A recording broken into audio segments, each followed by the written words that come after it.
देखिए, ये जो नेपाल के अंदर जेनज़ीस द्वारा प्रोटेस्ट चल रहा है, इसको जानने से पहले हमें ये जानना बहुत ज़रूरी होगा कि ये जनरेशन ज़ेड होते कौन है या फिर इन्हें यंग जनरेशन क्यों कहा जाता है।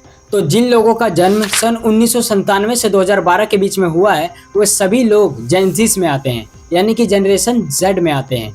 अब आप में से कुछ लोगों को ये इंग्लिश मीनिंग वर्ड समझ नहीं आ रहे होंगे, लेकिन अगर मैं आपको थोड़ा एक्सप्लेन करके बताऊं तो वे लोग जो डिजिटल वर्ल्ड के अंदर स्मार्टफोन, इंटरनेट और सोशल मीडिया से शुरू से ही जुड़े हुए हैं या फिर जो प्रेजेंट टाइम पर चल रहे ट्रेंड्स को लगातार फॉलो करते हैं, वो सारे के सारे लोग जेनज़ीस जनरेशन में आते हैं। अब यहाँ जिन लोगों को जेनज़ीस का मतलब पहले से ही पता था, उनमें से ज़्यादातर लोगों को पहले यही लगता था कि ये जेनज़ीस जनरेशन के लोग अपनी लाइफ में कुछ भी नहीं कर पाएंगे।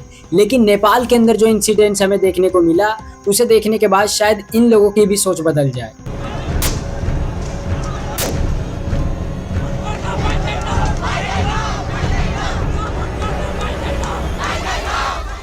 तो सन 2008 में जब नेपाल राजतंत्र से आज़ाद हुआ, तब उनकी नई लोकतांत्रिक व्यवस्था के अंदर Nepali Congress party, communist party of Nepal moist centre और कम्युनिस्ट पार्टी ऑफ नेपाल जैसी कई पार्टियों का दबदबा था। लेकिन ये तीन पार्टियां उस समय सबसे ज्यादा स्ट्रॉन्ग थी। अब आप सोच रहे होंगे कि इस चीज से नेपाल प्रोटेस्ट का क्या कनेक्शन है, तो आप वेट करिए, धीरे धीरे आगे आपको सब पता चल जाएगा।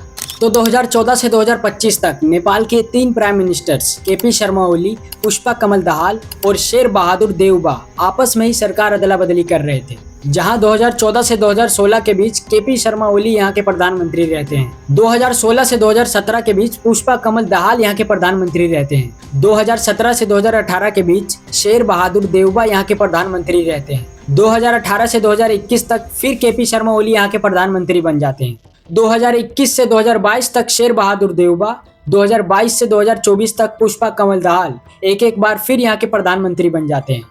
और 2024 से 2025 तक केपी शर्मा ओली तीसरी बार यहाँ के प्रधानमंत्री बन जाते हैं। लेकिन ऐसा क्या हुआ कि यहाँ 11 साल से अदला बदली करके चल रही सरकार में अचानक से गिरावट आ गई, और क्यों यहाँ के मिनिस्टर्स को इस्तीफा देना पड़ा और नेपाल छोड़कर भागना पड़ा? तो इसका सबसे बड़ा कारण है कि यहाँ कई सालों से चल रहा करप्शन। फिर चाहे वो चाइना के साथ 1400 करोड़ का एयरपोर्ट प्रोजेक्ट स्कैम हो, या ललिता निवास स्कैम हो, या 5400 करोड़ का गिरिबंधु स्कैम हो, या 13,600 करोड़ का ओरिएंटल स्कैम हो, या फिर 70,000 करोड़ का कोऑपरेटिव स्कैम हो, जो एक बहुत बड़ा स्कैम है।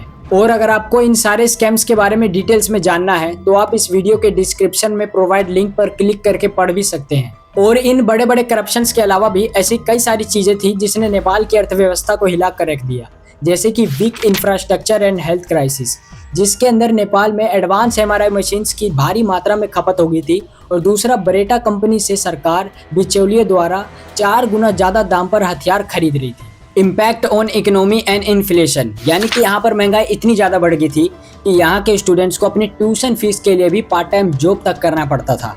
और बेरोजगारी भी यहाँ इतनी ज़्यादा बढ़ गई थी कि यहाँ पर कई लोगों के लिए सर्वाइव करना भी मुश्किल हो गया था। यूथ माइग्रेशन एंड एक्सप्लॉयटेशन, यानी कि यहाँ पर जिन लोगों का सर्वाइव करना मुश्किल हो गया था, वे लोग दूसरे देश में जाकर चाउमीन और मोमोज जैसी डिशेज बेचकर गुजारा कर रहे थे।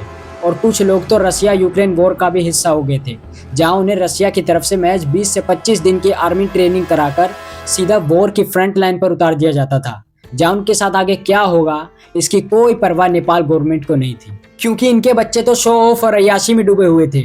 और यही चीज़ नेपाल जेनज़ीस प्रोटेस्ट का सबसे बड़ा कारण भी बनी, जहां मिनिस्टर्स के बच्चों ने अपनी लेविश लाइफस्टाइल का दिखावा सोशल मीडिया पर इतना ज़्यादा कर दिया था कि यहाँ के लोग 8 सितंबर 2025 को प्रोटेस्ट पर उतर आए थे।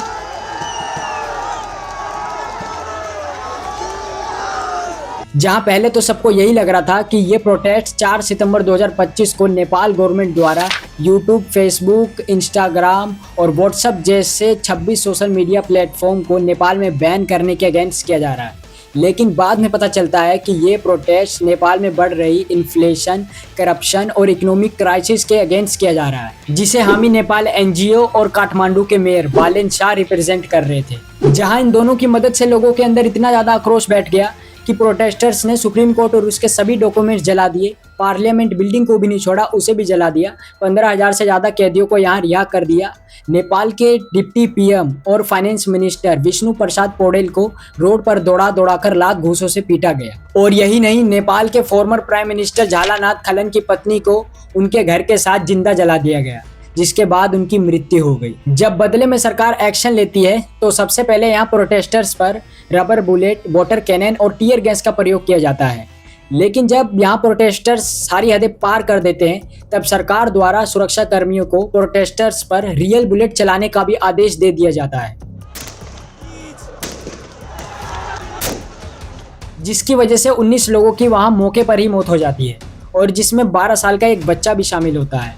और अब यहाँ पर मरने वालों की संख्या 72 हो चुकी है। और अभी करंट टाइम में नेपाल की अंतरिम प्राइम मिनिस्टर सुशीला कर्की को बनाया गया है और प्रोटेस्टर्स को आर्म फोर्सेस द्वारा रोकने की कोशिश अभी भी जारी है। तो इस चीज से हमें यही सीखने को मिलता है कि अगर आपके देश के अंदर कुछ भी ग्राउंड लेवल पर प्रॉपर रूप से वर्क नहीं होता है या फिर आपके देश की सरकार सिर्फ झूठे वादे करती है और काम के वक्त सिर्फ अपना प्रॉफिट सोचती है, ना कि आपका, तो आप लोगों की जिम्मेदारी होती है कि आप उस चीज़ का विरोध करें, फिर चाहे वो सिचुएशन कैसी भी हो।